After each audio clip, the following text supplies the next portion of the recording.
Good afternoon.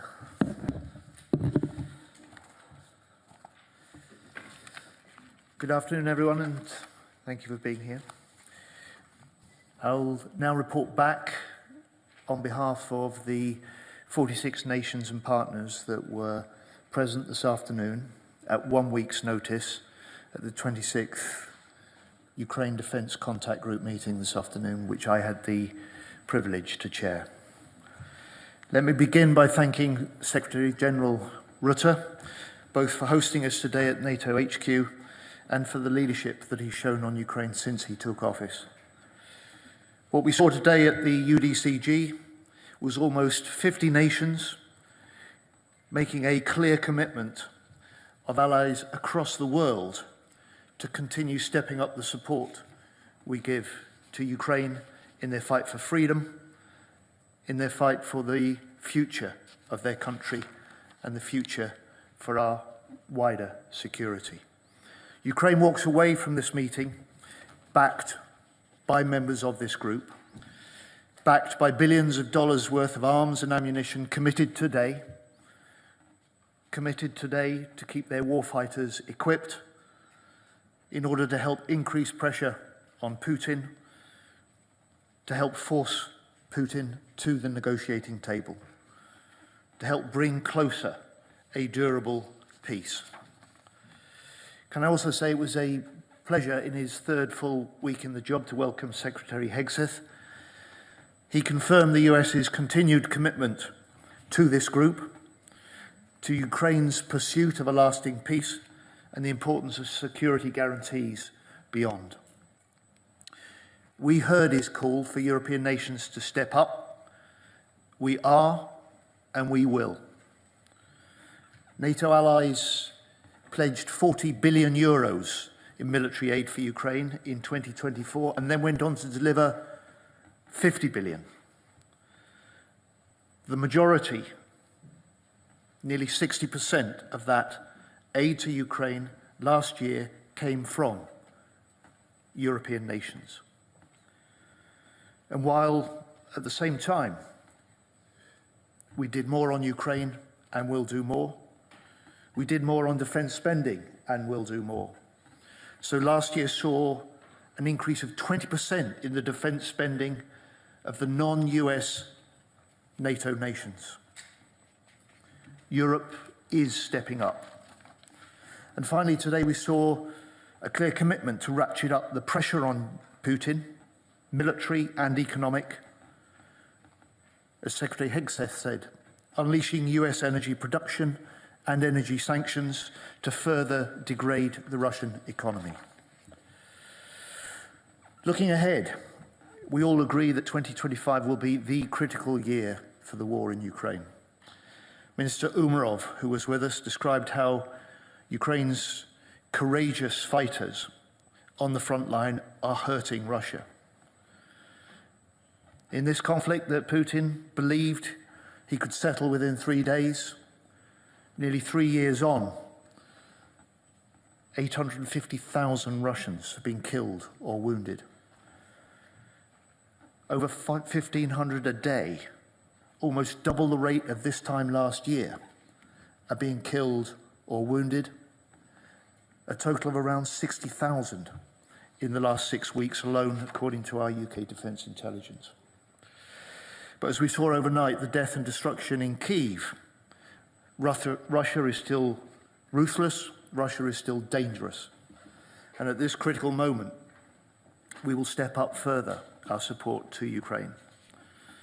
President Zelensky and President Trump have both spoken of their desire to see peace through strength. And the commitments made through the UDCG provide the collective strength that we need to achieve that peace.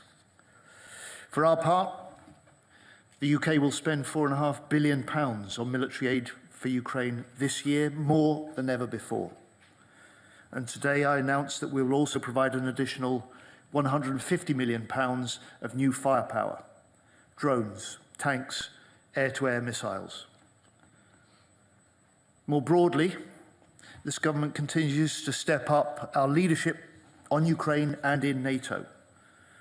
The UK offers unique capabilities to the NATO alliance: forward land forces, fifth-generation fighter jets, our nuclear deterrence. Our UK commitment to NATO is unshakable. And Ukraine's security matters to global security. That's why the UDCG is an international coalition that stretches beyond Europe through to the Indo-Pacific, to South America, and to the Middle East. Because this was never a war about the fate of just one nation. When the border of one country is redrawn by force, it undermines the security of all nations. And if aggression goes unchecked on one continent, it emboldens regimes on other continents. And so, on stepping up support for Ukraine, we are and we will. On stepping up for European security, we are and we will. We're 50 nations and partners strong, determined to stop Putin's war, determined to do so together, united in our pursuit of peace through strength. Thank you. I'm now going to call three questioners, starting with Johnny Beale from the BBC. Thank you, Secretary of State. Until now, the Ukraine Contact Group, which you've just chaired, and NATO have been able, broadly, to present a united front on Ukraine. Today, the new US Defense Secretary has punched a hole in that unity. No NATO membership for Ukraine, he says.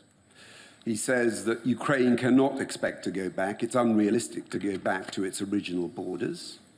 He says there will be no US guarantees in terms of boots on the ground in Ukraine if there's a negotiated settlement.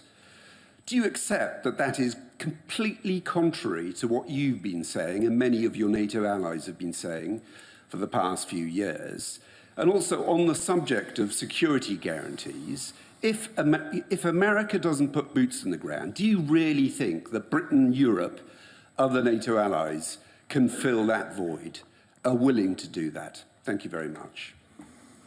So what Secretary Hegseth set out today was confirmation of his commitment to continued involvement in this Ukraine Defence Contact Group. That's the international coordination of support for Ukraine.